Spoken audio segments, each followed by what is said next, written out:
ओम नमः शिवाय। प्रिय भक्तगणों, सोमवार का व्रत साधारणतया 3 दिन के दूसरे तीसरे पैर तक होता है। व्रत में फलाहार या पारण का कोई खास नियम नहीं है, किंतु यह आवश्यक है कि दिन रात में केवल एक समय भोजन करें। सोमवार के व्रत में शिव जी पार्वती जी का पूजन करना चाहिए। सोमवार के व्रत 3 प्रकार के होते हैं: साधारण प्रति सोमवार, सौम्य प्रदोष और 16 सोमवार। विधि तीनों की एक जैसी है। शिव पूजन के पश्चात कथा सुननी चाहिए। प्रदोष 16 सोमवार तीनों की विधि अलग अलग होती है और तीनों की कथा भी अलग अलग होती है। भगवान शिव जी का पूजन करने के बाद में, माता पार्वती का पूजन करने के बाद में कथा का श्रवण जरूर करना चाहिए। एक साहूकार था जिसके घर किसी प्रकार की कमी नहीं थी, परंतु उसको दुख था, उसके कोई पुत्र न था।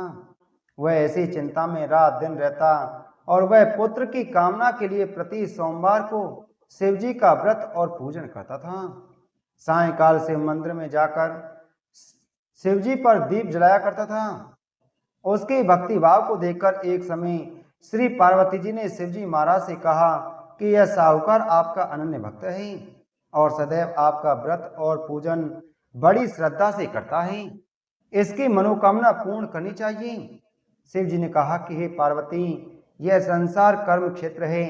जैसे किसान खेत में जैसा बीज बोता है वैसा ही फल काटता है, उसी तरह से इस संसार में जैसे कर्म करते हैं वैसे ही फल पाते हैं। पार्वती जी ने अत्यंत आग्रह से कहा कि महाराज, जब यह आपका भक्त है और यदि इसको किसी प्रकार का कोई दुख है तो उसको अवश्य दूर करना चाहिए, क्योंकि आप सदैव अपने भक्तों पर दयालु रहते हैं, उनके दुखों को दूर करते हैं। यदि आप ऐसा ना करेंगे तो मनुष्य क्यों आपकी सेवा व्रत करेंगे। पार्वती जी का ऐसा आग्रह देख शिव जी महाराज कहने लगे, हे पार्वती, इसके कोई पुत्र नहीं है, इसी चिंता में यह दुखी रहता है। इसके भाग में पुत्र न होने पर भी मैं इसको पुत्र की प्राप्ति का वर देता हूं, परंतु वह पुत्र केवल 12 वर्ष तक जीवित रहेगा। इसके पश्चात वह मृत्यु को प्राप्त हो जाएगा।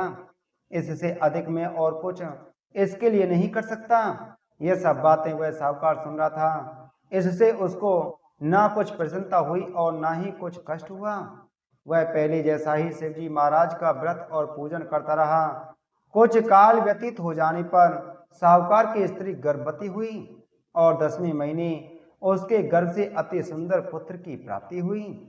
साहूकार के घर में बहुत खुशी मनाई गई, परंतु साहूकार ने उसकी केवल 12 वर्ष की आयु जान कोई अधिक प्रसन्नता प्रकट न की और ना ही किसी को भेद बतलाया।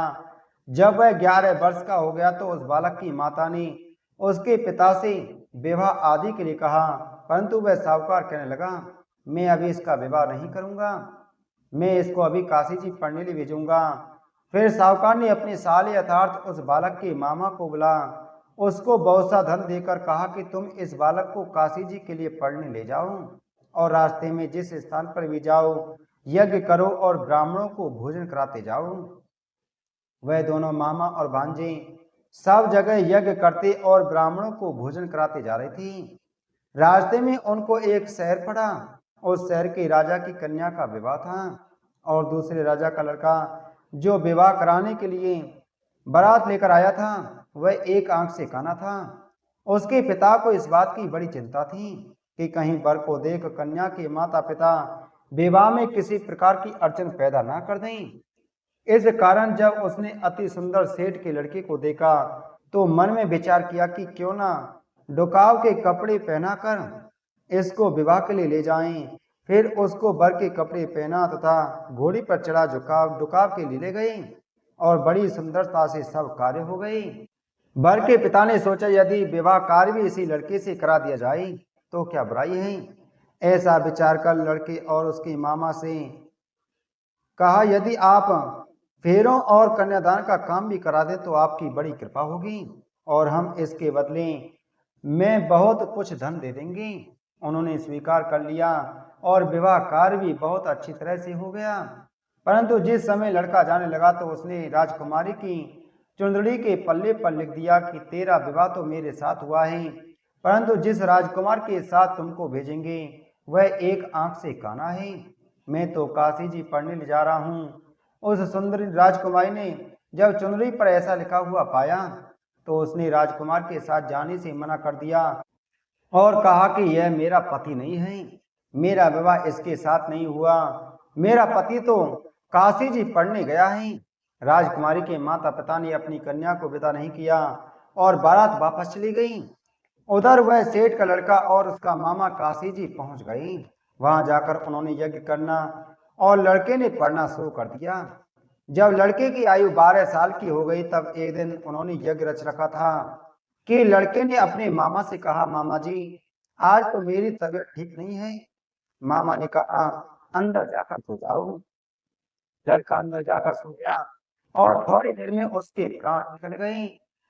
जब उसके मामा ने आकर देखा कि वह तो मोटा पड़ा है तो उसको बड़ा दुख हुआ और उसने सोचा कि यदि मैं अभी रोना पीटना मचा दूंगा तो यज्ञ का कार्य अधूरा रह जाएगा। अतः उसने जल्दी से यज्ञ का कार्य समाप्त कर ब्राह्मणों के जाने के बाद रोना पीटना आरंभ कर दिया। संयोगवश उसी समय से पार्वती जी उधर से जा रही थी। पार्वती जी कहने लगी, महाराज कोई दुखिया रो रहा है, इसके कष्टों को दूर करो। तब शिव जी बोले, हे पार्वती यह तो उसी सेठ का लड़का है, इसकी जो इतनी आयु थी यह भोग चुका। तब पार्वती जी बोली कि नहीं महाराज अभी इसको और आयु दो, नहीं तो इसके माता पिता तड़प तड़प कर मर जाएंगे। तब शिव जी बोले इसकी आयु इतनी ही थी, सो भोग चुका है, मैं अब कुछ नहीं कर सकता। पार्वती जी के इस प्रकार बार बार आग्रह करने पर शिव जी ने उसको जीवन दान दिया और शिव जी की कृपा से लड़का जीवित हो गया। शिव पार्वती जी कैलाश को चले गई। तब उसी प्रकार यज्ञ करते हुए अपने घर की ओर चल पड़ी। रास्ते में उसी शहर में आई जहां उसका विवाह हुआ था। वहां पर आकर उन्होंने यज्ञ किया तो लड़के के ससुर ने उसको पहचान लिया और अपने घर महल में ले जाकर बड़ी खातिर के साथ ही बहुत दास दासियों सहित आदर पूर्वक लड़की और जमाई को विदा किया। जब वह अपने शहर के निकट आई तो मामा ने कहा कि मैं पहले तुम्हारे घर जाकर सबको खबर कराता हूँ। उस समय लड़के के माता पिता अपने घर की छत पर बैठे हुए थे और उन्होंने यह प्रण कर रखा था कि हमारा पुत्र सकुशल घर पर आए तो हम राजी खुशी नीचे उतर आ जाएंगे, अन्यथा घर की छत से गिरकर अपने प्राण खो देंगे।